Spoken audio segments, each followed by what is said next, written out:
So we gather here today for Shabbat, but it's a day of real difficult difficulty and sadness. Two things. One is the crash that happened on Wednesday for the Air India plane, and 242 people lost their lives. It broke me in so many ways to think that, you know, so many people can just be wiped off from the face of this earth one time. It was a sad thing. Just pray and keep in prayer the family members, the loved ones, and everybody is connected to that. These things should not happen. And last night,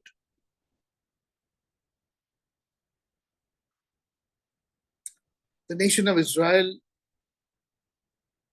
went and uh, they took off so many planes and went into Iran and you know a lot of things that are happening in the Middle East. So please keep in prayer. It was just about 2 days ago when I said this world is just going absolutely berserk. There's wars, there's rumors of wars, there's armaments. The news today, all that we hear is about insurgency and riots and missiles and all these things are happening all over the world. The scripture tells us these things are going to happen. But the angst it causes inside each one of us is not good. So, keep your heart steady, keep your mind steady, and just keep all of this in prayer. And pray for the nation of Israel. Pray that God's kindness and compassion be upon them, upon their leaders, on the Prime Minister, upon the Knesset, upon everyone, the young, the old. And pray for us also, all of us in the nations, because every single nation is feeling this rolling over and this reeling of violence and hatred. This is what you would typically call sinat khinam according to the Bible. What is sinat khinam? Mindless, baseless hatred. If you look at what's happening in this world, there's no reason at all for anything of this to happen. Wars, rumors, this guy, insurgency. There's no need for all of this. But the world is facing this and it's becoming more and more dastardly by the day. By the day. So, we have to keep our eyes and ears open. Keep in prayer, very, very important. So, in your personal time, I urge all of you all, think about these things. Think about those things which are good, just, honorable, love, kind, and pursue that. Remove the world. The world is in a very difficult, tight spot. Pray for the world. Pray for God's kindness in this world. Anyway, we will go on to the Shiur, and I wanted to speak to you today on Parashat Behalotcha, because Parashat Behalotcha is the Parashat for this week. And Parashat Behalotcha starts off with the Kohen HaGadol and the mandate God has given to him to light the Nirtam, the menorah, that every evening the Kohen HaGadol had to go in, trim the wicks, fuel up the menorah, light it till it lasts till the next morning. And that was his duty. But when you read that scripture and you realize that it says so clearly that each menorah, each candle, the duty of the Kohen HaGadol was that he was supposed to raise up like a flame the souls of the people of the nation of Israel. That every person in front of him was considered a flame. Every single person, and his duty was to rise up their souls, because in Tehillim it says that the souls of the human being are the candle of the Lord. So the Kohen HaGadol has to be like the Mashiach of his day, and he is supposed to light and to elevate each soul. That was the duty given to the Kohen Gadol. Anyway, and then the Parsha goes on about the consecration of the Levites and the purifying of the Levites and all those other things. And finally, we see it talks about uh, this concept of the sojourner. And I want to move our mind towards understanding what the sojourner is all about. And why does the Torah talk about the sojourner in this way? And specifically, if you'll understand it well, we're going to see open Bamidbar, Perek Tet, chapter 9 of the book of Numbers. And we're going to read from there. And we'll see a very important thing, something we just read before, but we've never really said, how can this be possible, right? Okay, chapter 9, and we'll read from verse 1 onwards. It says out there, Vayedaber Adonai el Moshe Bamidbar Sinai. And God spoke to Moshe Bamidbar, in the wilderness of Sinai, Bashana Hashnit Letzoatam me Aretz Mitzrayim Bechodesh Harishon Liamo.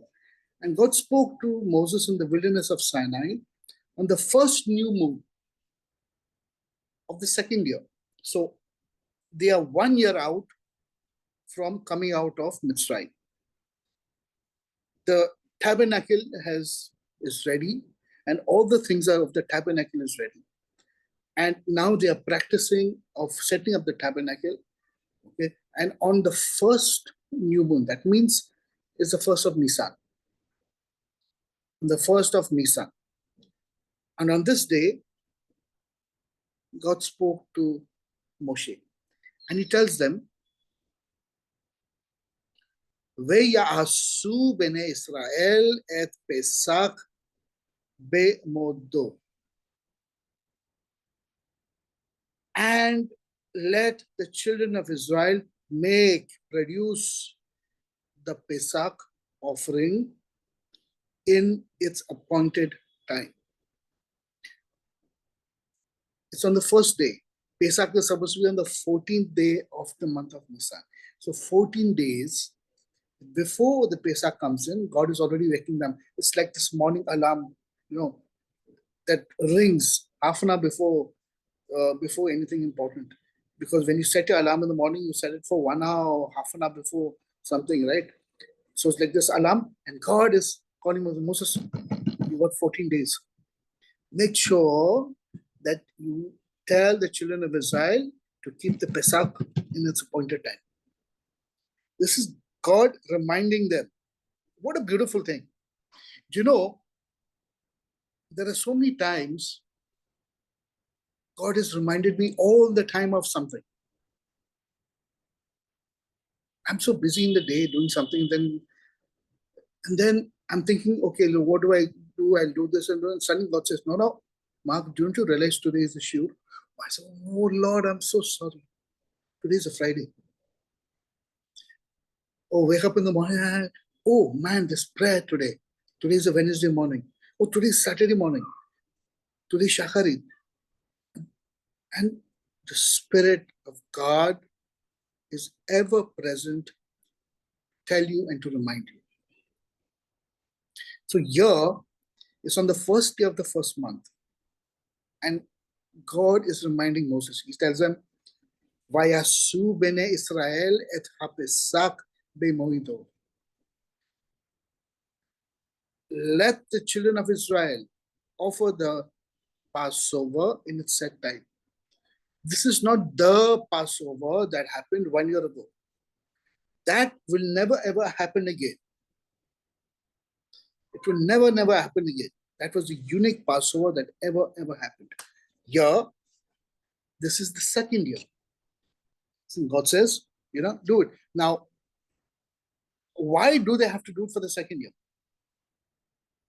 It already happened for the first year. and if it's unique in its essence, then you should not ever have it again. It's like saying that Jesus has to die every year on the cross. He died 2,000 years ago on the cross. Does that have to happen every year? No. So why do they have to keep the Passover at its set time? Very, very important. This has got to do with the essence of the Passover.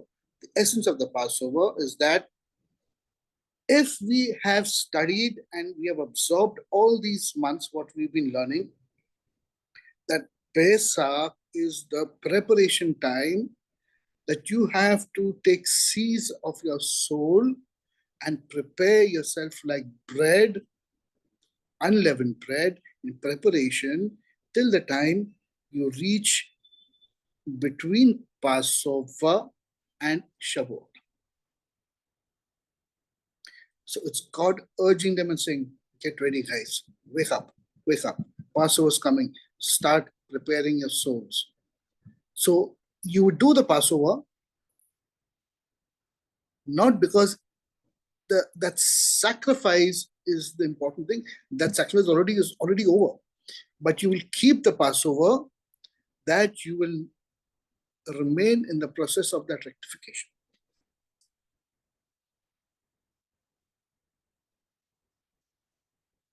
This is the important thing. So he says, Be'arba'a asar yom b'chodesh hadze ba'in ha'arba'im ta'asu otho be'moado chechol chuchatav uchechol mishpatav ta'asu otho. And you should offer it on the 14th day of this month. You know, God is more excited than the people. Because when we're reading the Torah all the time, and you think, why is the Torah repeating? Why is Moses repeating this? And why is God repeating this? He says this in the book of Leviticus. This happens in the book of Exodus. It's repeated in Leviticus. Now it's written in Numbers. And it's also written in the book of Deuteronomy. All the time, God is repeating this. You know why? Because God is more enthusiastic about you doing the right things than you and me. And if you've not understood this, it's absolutely amazing. This is a loving, kind, generous God and an over-enthusiastic, eternal one who cares for you and me and who is wanting us, or specifically the children of Israel at that point of time, to do the right thing, rectify themselves, rectify the world. So he's giving them elaborately everything, constant reminders. Okay, let's go ahead. Let's see. And you shall offer it on the 14th day of this month at twilight, on its set time. You shall offer it in accordance with all its mishpat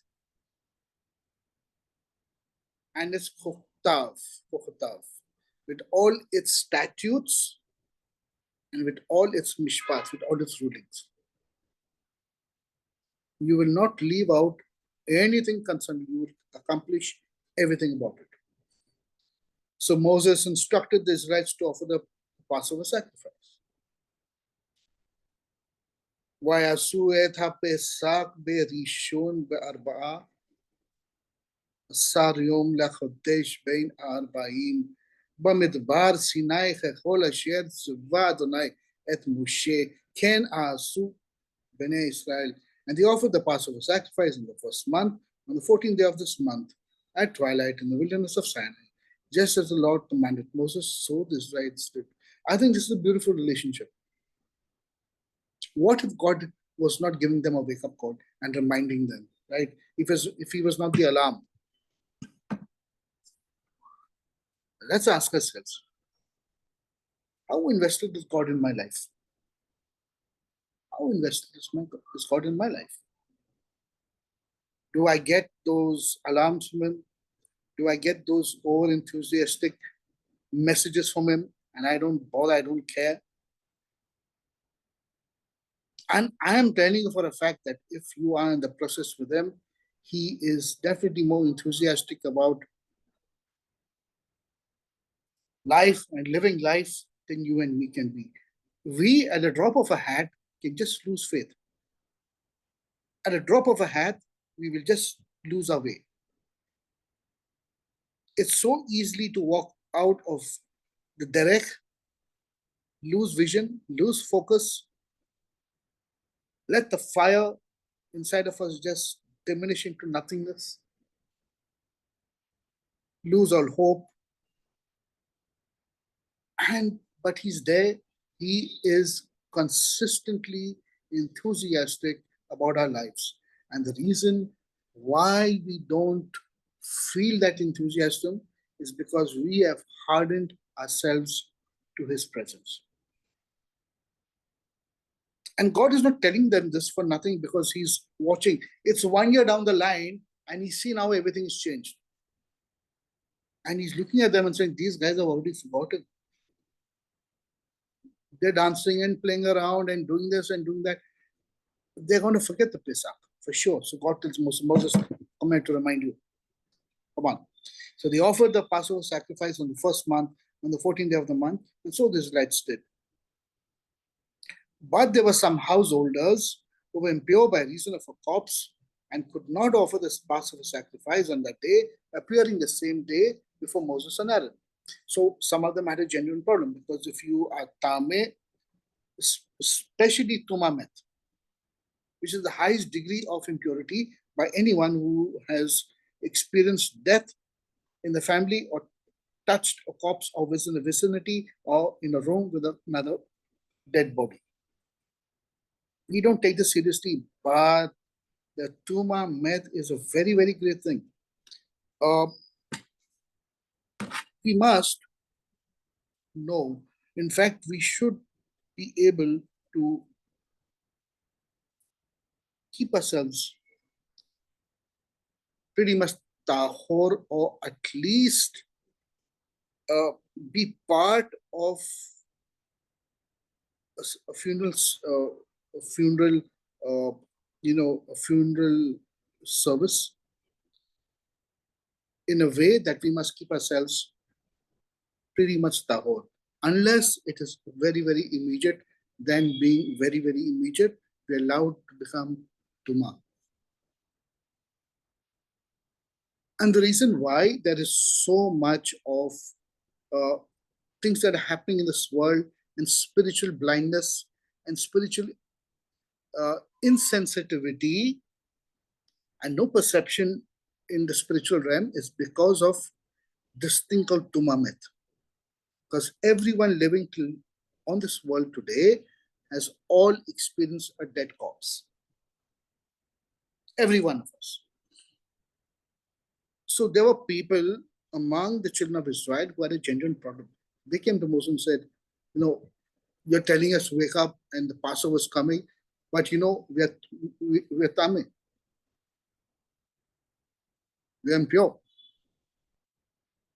My grandmother or my mother or my brother or my father or somebody would have died in the last week. What do we do? So Moses now is kind of stumped. He says, I don't have the answer for this. Don't have the answer. So he goes,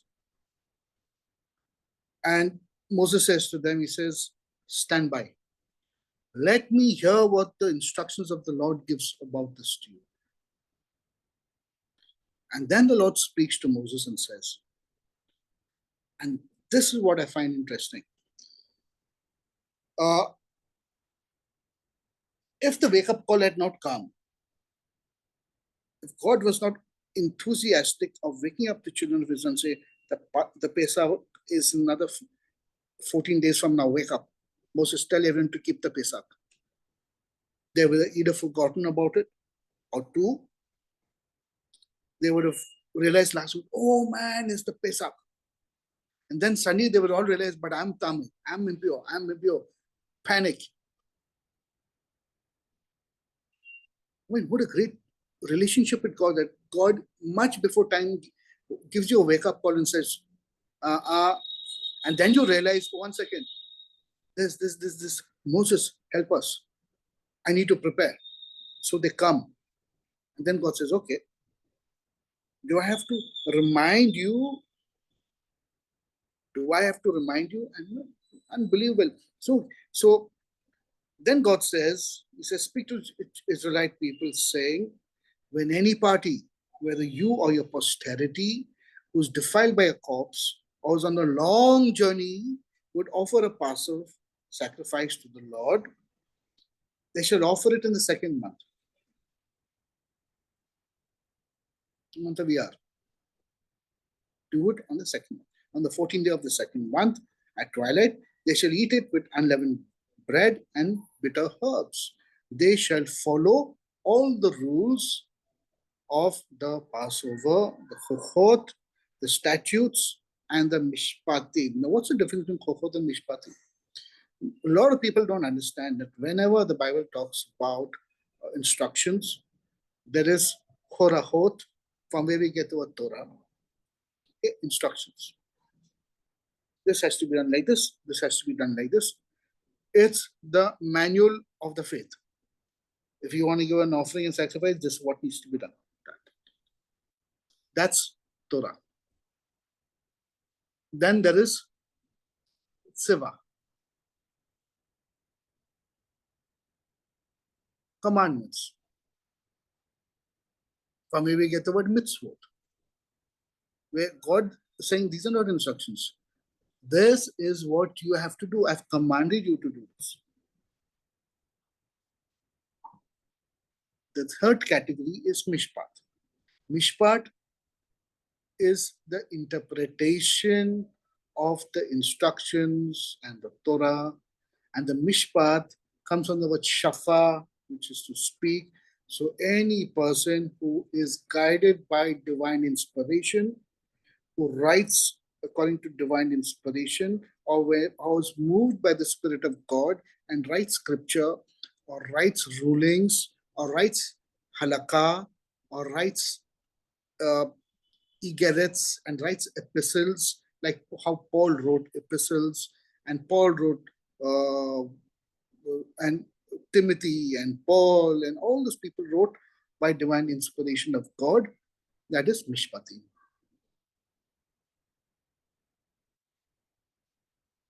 God says that you will keep the Pesach according to its statutes, chochot. Statutes means it is written engraved in stone. It cannot be changed. There are no answers to it. Just do it. Those are not only instructions. Those are not mishpat. Those are not commandments, but those are the foundation of just do it. Finish. You don't need to understand it. Just do it. According to all of that, you will keep the Pesach. They shall offer it in the second month. On the 14th day of the month at twilight, they shall eat it with unleavened bread and bitter herbs. And we have an understanding what that is all about. I don't want to run through Pesach right now. But then he says out here, and they shall not leave any of it until morning. They shall not break a bone in it. They shall offer it in strict accord with the law of the Passover sacrifice. Now, this is something where we need to talk about. It says, but if any party, והאיש אשר הוא טהור ובדרך לא היה וחדל לעשות הפסח ונכרתה. But if any person who's eligible, who's not tameh, who's pure enough, ritually pure enough, or whatever purity standard you want to talk about, and who is not in the community or in Israel, but who's journeying out for business or whatever reason he's journeying, and he does not offer the Passover sacrifice, that person shall be cut off from the community. Correct. That's it. He will be spiritually cut off from the community. For the Lord's offering was not presented at its set time, the party bears his guilt. Torah simply saying that if you are eligible or if you are in a committed relationship with God, if you're part of a community, part of a church, part of a Kehila, and you are supposed to keep the feast, but you don't do it, it means that the love of God is waxed cold inside of you, or you treat the love of God or the commandments and seva of God in a careless manner. You don't honor God and His things. And moreover, is that you had dropped away from the process. Because the very idea of keeping the Passover every year is not that the sacrifice is important, it's about you. It by virtue of doing it, you are putting yourself in the process year over year and rectifying and rectifying and rectifying till you reach a perfection. So the sacrifice of Pesach brings you for you to be in that spiritual process. And you are supposed to do it, but you don't do this. I'm not going to do it. I'm too busy. I don't want to do this. I'm not going to do it from now onwards. I don't care. God says, no. It doesn't work like this. It doesn't work like this.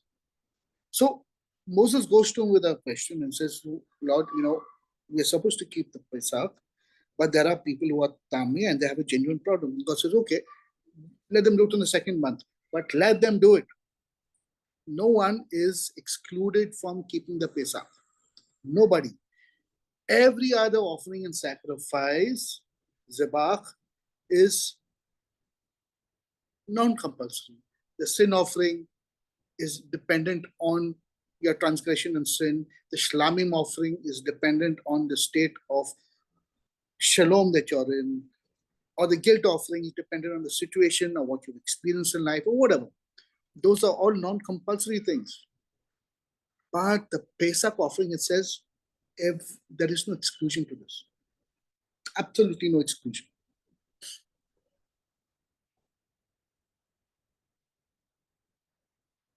Then he goes on to say, this is what we want to talk about. He says, Vechi yagur etchem ger ve'asa Pesach la'Adonai chuchat ha'Pesach כי משפטי כן יעשה חוקת אחת יהיה לכם ולגר לאזרח הארץ. And in the bracket, there's a samecha there which says this is a sword level secret. That means it's a closed pasuk. Whenever you find a sword in brackets in different portions of the Bible, after the verse gets over, that means it is sword. It is a mystical verse. Okay. What does it say in English? It says, when a gur, when a sojourner who resides with you would offer a Passover sacrifice to the Lord, it must be offered in accordance to the rules and rites of the Passover sacrifice. There shall be, listen to this now, there shall be one law for you, whether he is a sojourner or he is a citizen of the country, whether he's a Jew or a non-Jew who lives in the country and he sojourns with you, and if he willingly offers the Passover, everything of a Jew applies to him also. Now we can sit and scratch our heads about this. What? God is saying that the Passover is not exclusively only for the Jewish people. It's open to anybody, anyone in this world who comes with a willing heart, joins with the Jewish people, and keeps the Passover according to the Jewish laws and regulations that God has given them. Absolutely amazing. Which means God is saying you will do it if you, not because you love the Jewish person or love the Jewish nation, But you got to love God. And you got to love the way God is wanting to rectify you. And that rules and regulation has been given to the Jewish people. And if that appeals to you, although you're a ger from the nation, if that appeals to you, then you will join with the Jewish people and keep the Passover. You will not keep the Passover on your own. You will not try to look at what they're doing. Okay, then we'll do our own. It doesn't work like this. Okay, let's go ahead. So let's study what this ger is about. A sojourner. If we try and put this into context, a sojourner is somebody who lives within your community. He may not be of your race, may not be of your tribe, he may not be of your own country, maybe an expat, maybe somebody else.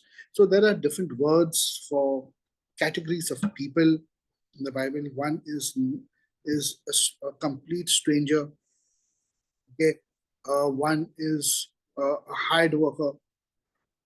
One is a guest, and the other one is a ger.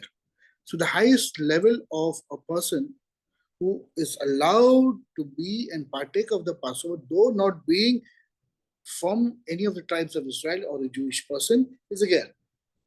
A toshav is a guest. He can come and live with you, eat kosher food with you, be your best friend, be a friend with you for 30 and 40 years, and just think, but yet not say, okay, I mean, I'm not Jewish. I don't want to be Jewish. Jews are my friends, but I'm okay, I'm good. And walk away. He's a guest, he's a toshav. That's fine. Or you can be a hireling, a hired worker. You can be doing business with them, working with them, doing stuff with them. But you're not sharing in their spiritual life. You're not sharing the inheritance. You're not sharing in the. You still don't want to do anything with the Jewish people or what God is doing with this world, and that's fine. You walk away. You are not allowed to partake of the Passover. Or a stranger or an alien who's completely an idolater, has no values of what the Torah and what the Jewish nation is about, that person too will not partake of the Passover. It is only the status of a ger, a sojourner, who partakes and joins and becomes part of the Jewish nation in terms of the Pesach. So a sojourner is somebody who lives within you, your community, becomes one like you, takes on the understanding that, oh, I'm close to the Jewish people now. I'm practically like Jewish people with them. I do the things, I eat their kosher food, I dress like them, talk to them, I'm living in the country with them, so I'm like them. I mean, that's it. I don't want to go anywhere else. I want to live with them. I've been working with them or living with them for 30 and 40 years, and I'm a ger. And they love me, and I love them, and they're good to me, and I'm good to them. And I respect them, I respect their God, and I worship the God.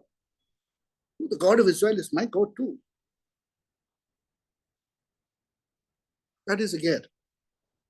So over a period of time, a ger has transformed his life from being a goyim, a Gentile, and has grafted himself in so many ways to the people of God, considering that the Jewish nation at that point of time is sufficiently kosher in the sight of God. So ger becomes now, he takes on a status of a ger Tzadik, a righteous sojourner, a righteous Gentile, a righteous person who lives among the Jewish people. And God honors that. In fact, God says more people should come. If a ger who's sojourning among you wants to keep the Passover sacrifice, let him do it. This is mind blowing because we've not read this right. We've always said All this is exclusively for the Jewish people. And now, it is, we Christians have made Jesus for ourselves only. The call is for everyone in this world, every single one in this world. But how do we gauge the level of eligibility for someone to really partake of this? That is important. So, as I said, out of all of the statutes and all of the other korbanot, Pesach, God is saying, you have to be of a status of a ger, not a nachar, not a shocher, not a hireling or any of these other toshav, right? None of this stuff. You have to have a ger. That means somebody who has really crafted themselves into you. That is a ger. So let me read this again. Where he yagur, and if it happens to be there is a sojourner yagur etachem with you, a ger vasa pesach, and he is producing a pesach. The word asa, you should all know this word now, and he's producing for himself a Passover. What makes a ger keep the laws of Passover?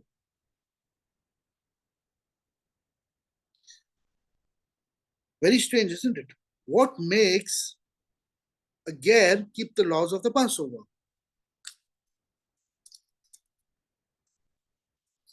It's a big question we have to ask ourselves.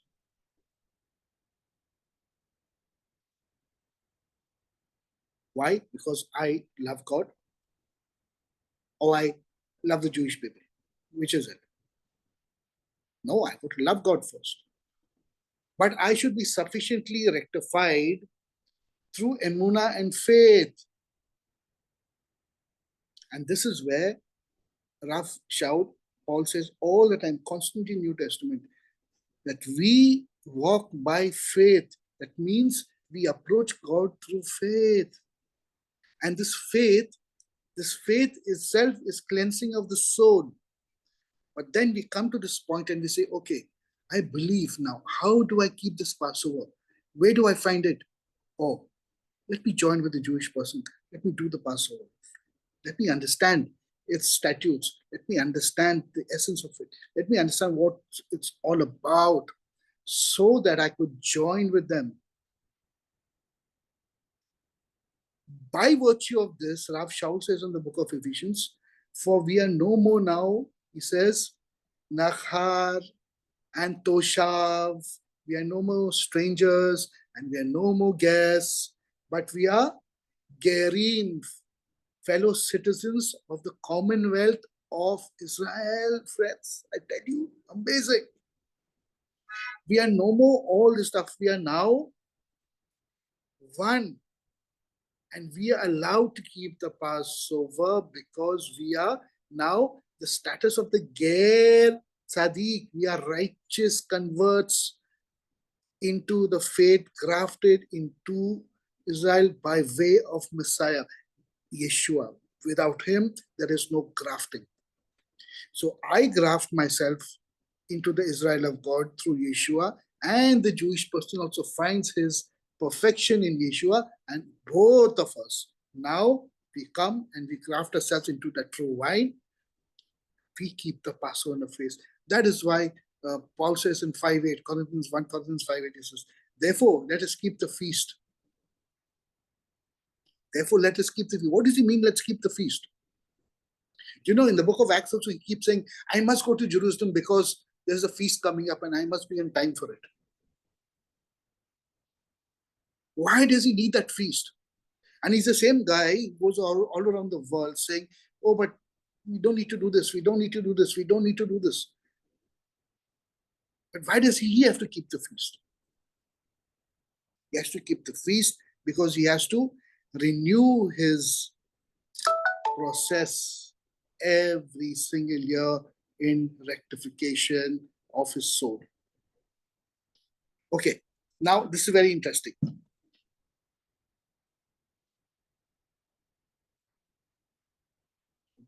sorry. When a stranger resides with you, would offer a Passover sacrifice to the Lord, it must be in accordance with the rules and the rites of the Passover sacrifice. There shall be one mitzvah. Let me read this. Ve'asu chuchat achat Adonai lachem yase achat, one. Yehye lachem lager ulezarach as haaretz.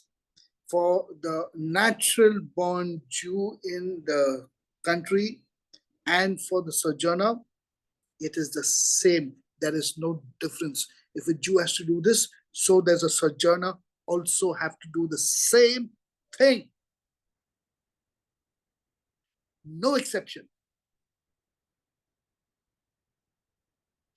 This Ger is a very interesting person, and a really interesting person. On the day that the tabernacle was set up, now you see, when, if you notice much earlier, when they set up the tabernacle was set up on the first day of the first month. And then they consecrated the tabernacle, and then the glory of God came down upon it. On the day the tabernacle was set up, the cloud covered the tabernacle, the tent of the pact, and in the evening it rested over the tabernacle in the likeness of fire until morning. It was always so. The cloud covered it, appearing by fire and by night. And whenever the cloud lifted from the tent, the Israelites would set out accordingly at the spot where the cloud settled. There, the Israelites would camp. Now, there's a reason why the Shekinah glory would rest, and sometimes it would rest for days in a place, sometimes even months. And suddenly it would get up and it would start moving, and they would all scramble, getting all the gear and dismantling the tabernacle, loading it and shifting it to another place till where the Shekinah glory rested. Why do you think that happened? Why do you think that happened? It happened because at every place where the glory rested, the Torah was being given to them in application. So the Torah then was not given to them on Mount Sinai in one day. The Torah was given revelatory experience for 40 years, over a period of 40 years. Friends, your life and my life, and God's dealing with us throughout our lives, and every minute and times of a life where everything looks stagnant, or everything is fast forward, or everything looks regressed, we feel, hey, nothing's moving in life, everything's stuck, or everything is fast forward, man, there's so much of movement, and I'm so excited, and suddenly after some time, everything's stalled. This is the fact of life. But God has to stall you sometimes because He tells you, learn. Learn. Overcome. When you're ready, now move. Now I'm going to take you to another place to learn something else.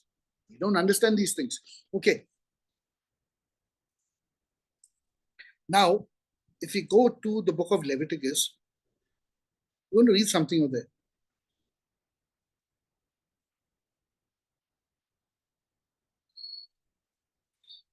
Leviticus, Vaikra 19 verse 10.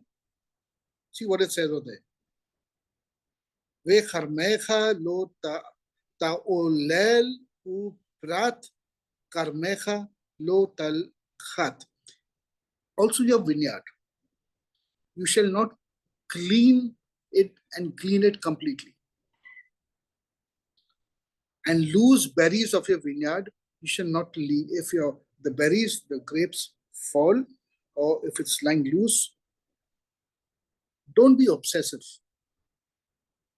Most people have OCD.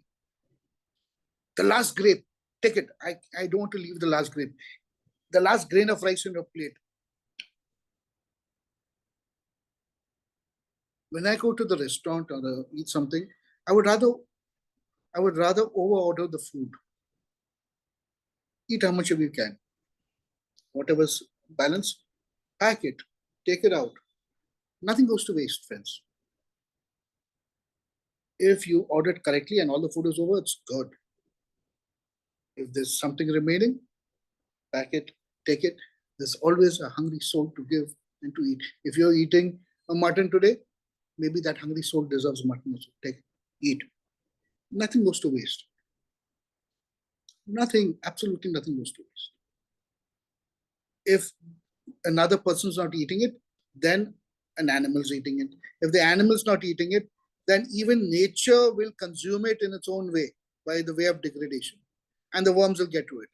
But it's nothing goes to waste in life. There is no concept of waste in life.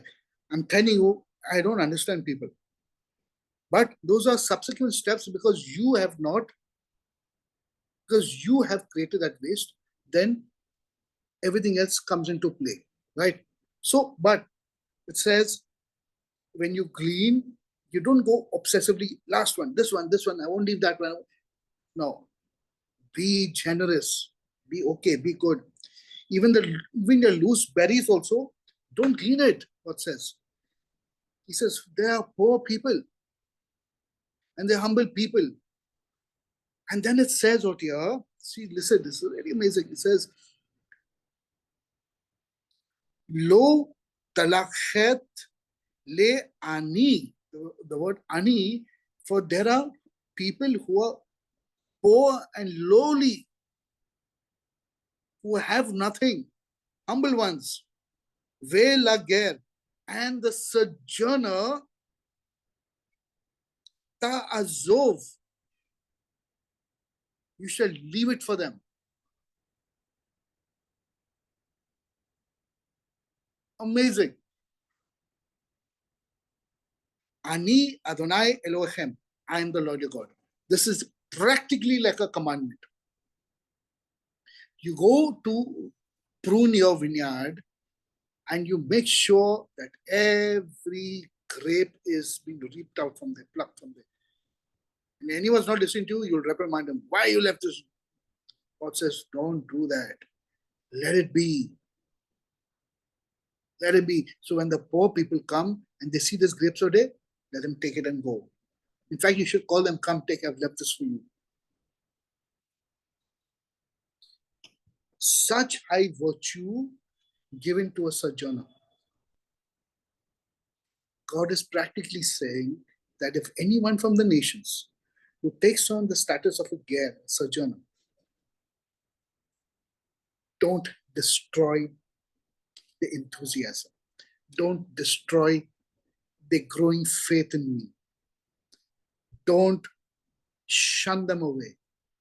Now, over the centuries, many of the Jewish people, when they saw the Gerim coming and coming and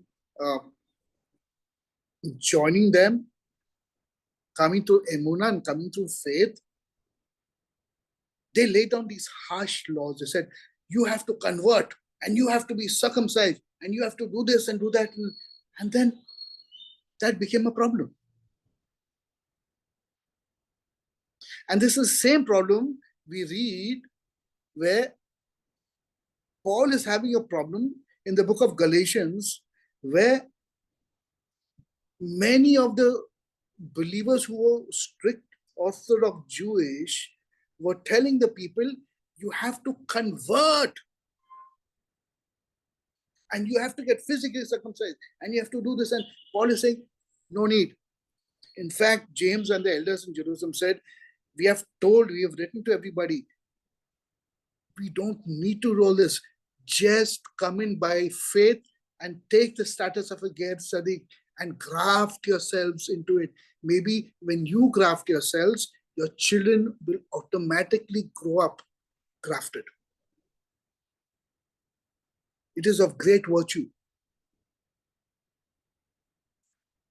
For the humble one and the sojourner shall you not forsake them. I am the Lord your God.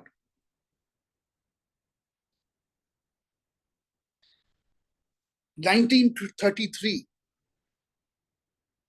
Vaikra 1933, Leviticus 1933 says, Veki yagur itecha ger be'aratzchem lo tonu Otho. When a sojourner sojourns with you in your land, you shall not tyrannize him, you shall not persecute him, you shall not mistreat him. You shall give him his rights as a ger. He is not a hireling, he is not a alien, he is not just an idolater, he is a ger.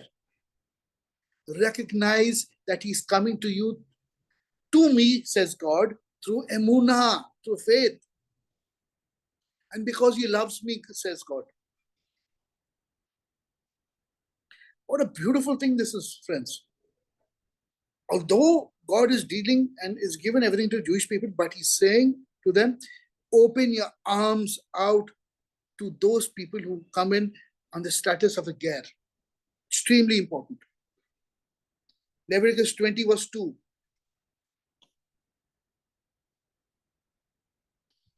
To the sons of Israel, you shall say, any man of the sons of Israel and of the sojourner and the ger sojourning in Israel, who should give any of his seed to Moloch, he shall be put to death. There is no difference between a ger and a Jew in the sight of God.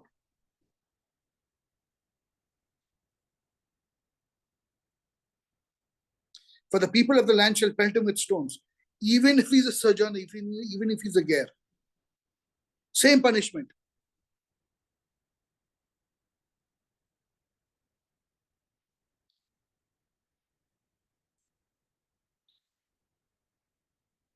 Beautiful. Leviticus 20 to 18. Look at this. Speak to Aaron and to his sons and to all the sons of Israel. And you will say to them, when any man of the house of Israel or of the sojourning in Israel brings near his approach present for all their neder, for their vows and their voluntary offerings, which they may bring near to the Lord as an assent offering. What? I thought this is only for the Jewish people. The korbanot were only for the Jewish people, am I right? No.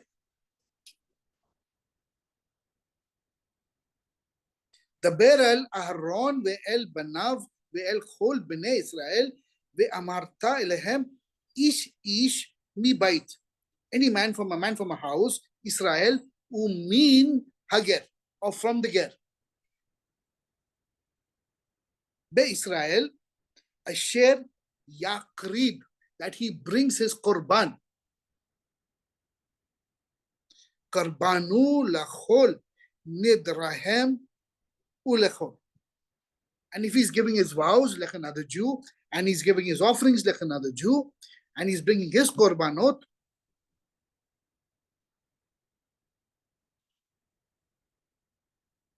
as an assent offering, for acceptance on your behalf, it shall be a flawless male of the herd of the sheep of the goats. Do you know a story then when Alexander came conquering? When Alexander came conquering, and he came and he was marching to conquer Jerusalem. And as he was approaching Jerusalem, Shimon Tzadik, the high priest,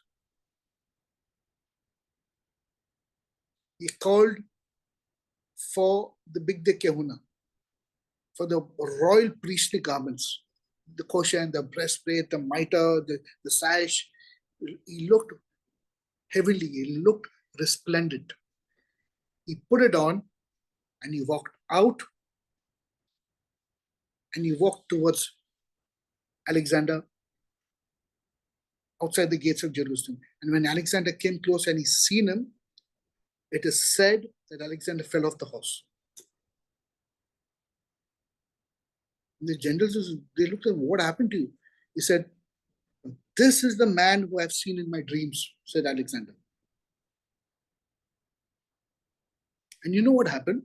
Alexander went with the Kohen HaGadol and he went into the Beth HaMikdash and he gave offerings to God Most High. The Greek Emperor Alexander, the conqueror of the world, went into Beth Hamikdash and he gave his offerings.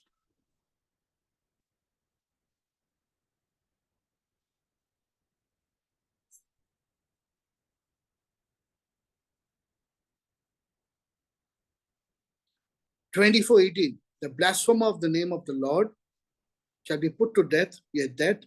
The whole congregation will pelt him with stones, the sojourner as well as the native Jew. Both. When he blasphemes the name, he shall be put to death. Every punishment, every blessing, every chokot, every mitzvot, everything belongs to the ger. No exception. And the list goes on and on. If you go, the list is so big. 24:16. Okay, we read that. The same mishpat. Mishpat achad yihye lachem lager ka'azreach yihye ki ani Adonai Elohim.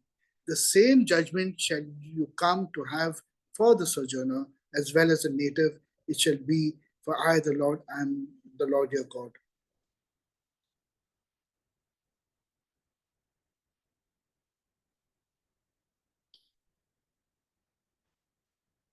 (25:35), like Leviticus. In case your brother is reduced to poverty, we're talking about a Jewish person, and his hand slips beside you, he loses control of his life, and life has just become intolerable for him. He's lost everything.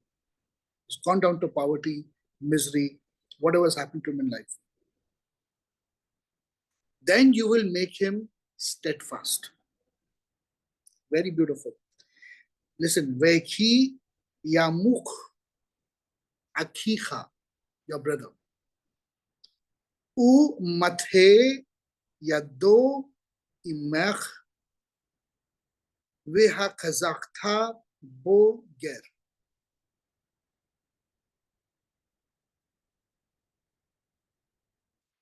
If your Jewish brother or your person in your community or whatever, your church or Kehila, you see that he needs strengthening in his life, you will strengthen him. The word chazak, it says, Vehi chazakta, and you will strengthen him. Just as you would strengthen also a ger ve toshav, and a guest, and he lives with you. So if you're strengthening someone in your community, in your brother, you also have a right to strengthen another person who's coming in by faith. Friends, this is the heart of God. The heart of God is that every one of us, that's why when we're reading the New Testament and Ephesians talks to us that we are all the assembly of God, because we've all come in through faith and through emunah. And we have the same mishpat, the same laws, the same chukim, everything, and the status of being Jewish. You know how many people ask me at the yeshiva, they come and ask me, they look around the yeshiva, they say, are you Jewish? I said, yes, I'm Jewish. Really? I'm not ashamed of saying it. I may be born a Christian, that's fine. Are you a Christian? Yes, I'm a Christian. Are you Jew? Yes, I'm a Jew. What do you mean? Are you Christian or a Jew? What do you want? What do you think I am?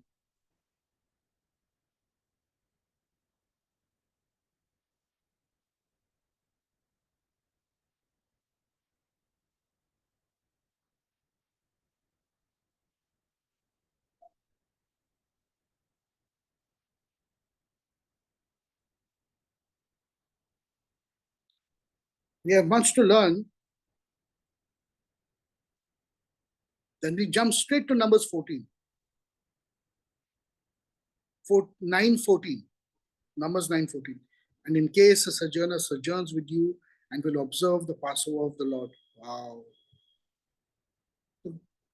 According to a statute of the Passover and according to his custom, so shall he do. One statute shall come to be for you, both for the sojourner and for the native of the land.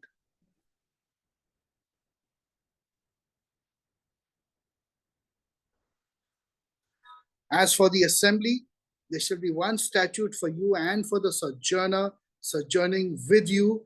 It shall be an Aeonian statute throughout your generations.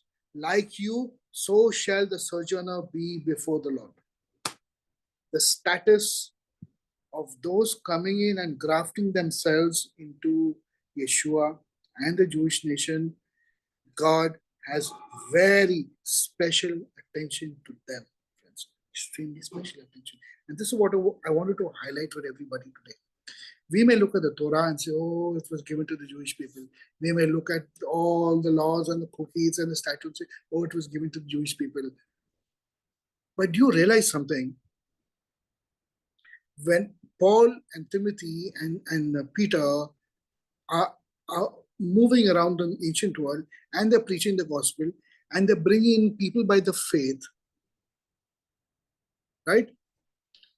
In the diaspora, in the nations and in Asia, they're bringing people by the faith and they're treating them with love and kindness and respect, saying, come. You don't understand the things of the Torah right now, but come. And when they were overburdened with so much of Jewishness, the elders, James and the elders said, you don't have to be burdened with all of this right now, but come and learn. Come and learn. For we are the circumcision, book of Philippians, we studied that day, who worships God in spirit and in truth. Chapter 3. Come and learn and grow and graft yourself in. But somewhere down the line, for whatever reason, we were not there 2,000 years ago, that breaking happened. And now we've made our own path and our own ways. But God is going to bring us back, and He's going to bring us back in unison with all of us, and we're going to have one God and one Lord Yeshua and one Holy Spirit and one people, Jew and Gentile together. Everybody is going to come, and one law for the land, and one Torah for everyone, friends, for everyone. So whatever you do in life, let's keep this one goal, that I have to unify the kingdom of God. And I have to do this in love. And I have to do this in acceptance. Bring everyone in. Do not damage anybody who's coming to the faith. Do not destroy their souls. Do not destroy their enthusiasm. And as we read chapter 9, Behalotcha, God is so enthusiastic. When God is enthusiastic of rectifying you, why are we not enthusiastic? And when God is enthusiastic and invested in our growth, and He sees us destroying a ger, do you not think He's going to get really angry about it? Of course. Do you know how lazy we are in our minds? We get up in the morning, we go amble through life. But God is waiting. He's enthusiastic for you to say, get up, let's do this today, let's do that. And we are just absolute apathy. So friends, I want you to understand, the reason why I'm doing this today is, one is, don't say, oh, I am a Christian. I'm a Pentecostal. I met some people the other day from another church. Some relatives of mine had come from Chennai, so I want to meet them. And people staying in Pune, I never knew they existed. So people over there were some pastors from some church. And all. Oh, brother, I'm from the Pentecostal district. We are totally. I look at them. What are you saying? You're Pentecostal, you're charismatic, and you're this, and he's this, and he's that. My head is bursting with all of this. Oh, but we don't do this in our congregations. We do this in our congregations. I don't care.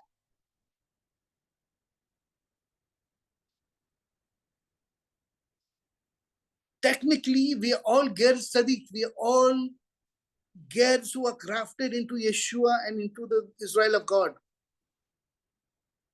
And when we realize this, we will come to truth and we will really grow in stature. Till then, we're going to divide. I am this, and I belong to this congregation, and I belong to that congregation, and I'm Pentecostal, and I'm this. Guys, throw it out. I'm telling you, let's change this world. I know one thing. I will pursue to be a ger. And hopefully that one day my integration in Israel of God, Galatians 6:16, would be complete. And so should you. But listen, now since we are grafted into Yeshua and we've taken on this level of a ger, every Torah, every mishpat, every chuchat, everything that applies to Jewish people applies to me also.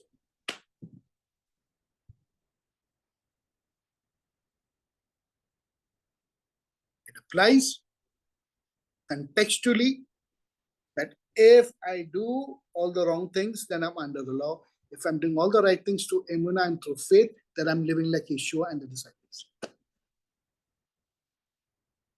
And I'm going to leave you all with this thought today. It's very, very important. Read all the references which I gave you all about the ger, specifically book of Leviticus and Numbers.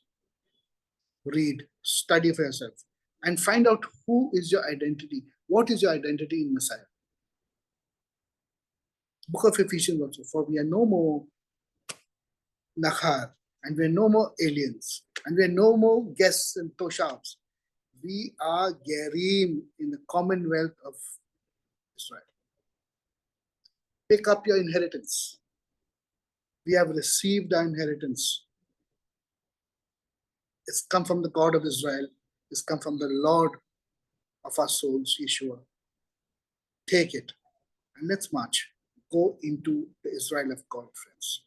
Okay, and I leave you all with this thought today. God bless. I'm saying again, please pray for Israel today. This is going to be a long, protracted problem, and Israel is defending itself, is defending its existence. But it reminds me from the verse where God says, it's not by might, it's not by strength, it's by my spirit, says the Lord.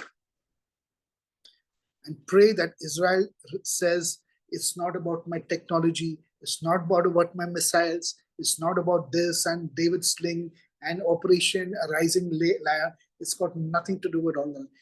If they only say, Lord, you are my strength and you will defend us today, it will change. So pray for that. Pray for the Jewish people. Pray for us too, that our grafting in them would be complete in Yeshua, friends. Shabbat Shalom, good evening, good night, and I see all of you tomorrow for Shacharit prayers. Please come in the morning for prayers. Please come. Okay, I see all of you. I'm putting the recording off now.